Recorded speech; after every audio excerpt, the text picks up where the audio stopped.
Hi guys, कैसे हैं आप सब लोग। आई होप आप सब लोग बढ़िया होंगे। Welcome back to my channel. और आज हम बात करने वाले हैं सीए इंटर एडवांस अकाउंटिंग के बारे में कि मैंने सीए इंटर एडवांस अकाउंटिंग में किस तरह से प्रिपेयर किया था कि मेरे 68 मार्क्स थे। मैंने कल एक वीडियो बनाया था जिसमें मैंने सीए इंटर लॉ के बारे में बताया था, आपको कुछ ऐसे इंपॉर्टेंट टिप्स दिए थे और लॉ में मेरे 74 मार्क्स थे। तो आपको अगर वो वीडियो देखनी हो आप वो भी देख सकते हैं। और अभी मैं आपको एडवांस अकाउंट्स के बारे में बताने जा रहा हूँ। और इवन मेरे सीए फाइनल का जो अकाउंट्स का पेपर होता है फाइनेंशियल रिपोर्टिंग का, उसमें भी मेरे 69 मार्क्स थे।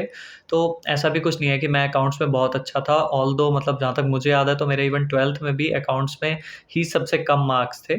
लेकिन मैंने कुछ टिप्स यहाँ पे ऐसी फॉलो करी हैं जो इंटर में भी मैंने फॉलो करी और जो चीज़ें मुझे फाइनल में भी काम आई, जिससे मतलब उन बेसिक पॉइंट से ही आपकी एग्जाम्पशन आ सकती है। क्योंकि तैयारी तो हर कोई करके ही जाता है। तो मैं आपको वो सारी टिप्स बताऊंगा अभी वीडियो में।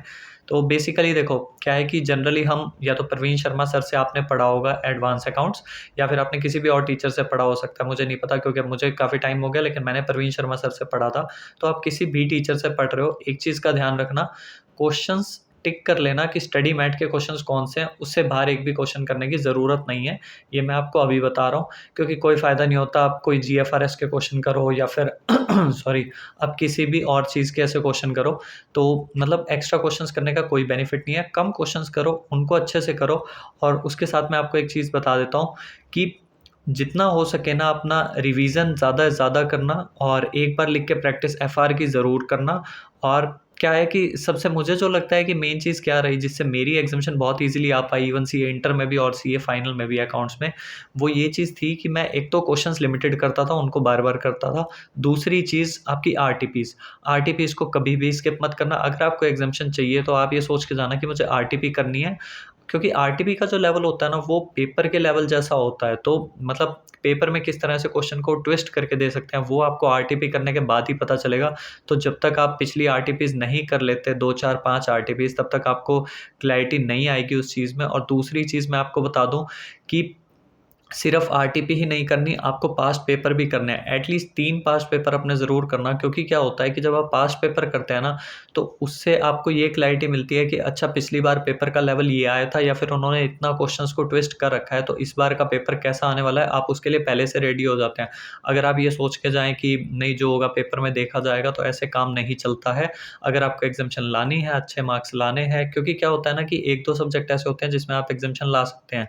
क्योंकि चारों सब्जेक्ट आपके स्ट्रॉन्ग हो ऐसा बहुत रेयर केस होगा। तो किसी के सब्जेक्ट में अगर एग्जाम्पशन लानी है या आप सोच रहे हैं कि इस ग्रुप को कैसे निकालना है, तो उस पेपर को भी थोड़ा एक्स्ट्रा ऑर्डिनरी पढ़ना ही पड़ेगा ना। तो इसलिए ये सारी चीज़ें आपको फॉलो करनी पड़ेंगी। दूसरी चीज़ मैं आपको एक बता देता हूँ, 2 चीज़ें जो मैंने पेपर में फॉलो करी हैं, वो इवन मैंने सीए फाइनल में भी फॉलो करी और सीए इंटर में भी फॉलो करी थी। वो ये थी कि एक तो क्वेश्चंस का कोई सीक्वेंस मैटर नहीं करता आपके लिए। आप जब भी क्वेश्चंस कर रहे हैं, जैसे क्वेश्चन 1 के 4 पार्ट होते हैं, 2 के 4 पार्ट, मान लीजिए हर क्वेश्चन के आपके 3 या 4 पार्ट्स होते हैं। तो अब क्वेश्चन 1 का आप ए पार्ट कर लो, क्वेश्चन 2 का बी पार्ट कर लो, फिर क्वेश्चन 3 का आपको ए पार्ट आता है वो कर लो। मेरे कहने का मतलब है कि अगर एक क्वेश्चन के 4 पार्ट है तो ऐसा नहीं कि एक क्वेश्चन का 1 पार्ट किया और फिर अगले 3 के लिए स्पेस छोड़ना है, या कोई सीक्वेंस होती है क्वेश्चंस की, कुछ भी नहीं होता। क्वेश्चन का नंबर डालो, पार्ट का नंबर डालो और उस चीज़ को कर लो। इससे सबसे बड़ा बेनिफिट पता है क्या मिलता है? पेपर के बाद आपको ये कंप्लेंट नहीं रहती कि यार ये वाला क्वेश्चन तो मेरे को आता था, मेरा ये मतलब ये क्वेश्चन मेरे को बहुत अच्छे से आता था और ये क्वेश्चन मेरा स्किप हो गया यार, पेपर में ये रह गया, ये आती हुई चीज़ थी तो ये मैं मिस कर आया, तो इस चीज़ का मुझे गिल्ट है।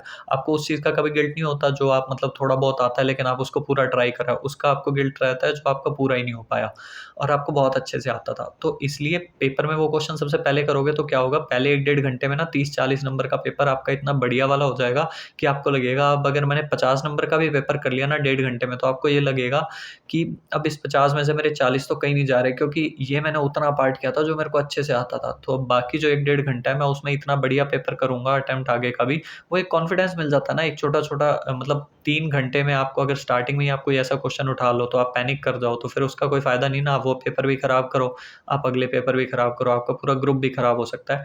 तो इसलिए इस तरह की चीज़ बिल्कुल मत करें और जो क्वेश्चन आते हैं उन्हीं को सबसे पहले करें। और दूसरी चीज़, राइटिंग पे या प्रेजेंटेशन देने पे कोई फ़ोकस मत करना, फटाफट से काम करना। अपने वर्किंग नोट बनाओ, जहाँ बनाने हैं वर्किंग नोट वहाँ बनाओ, चाहे क्वेश्चन के अंदर ही बनाओ, चाहे साइड से बनाओ, मतलब साइड में बनाओ या कहीं नीचे बनाओ, जैसे ठीक लगे वैसे करो।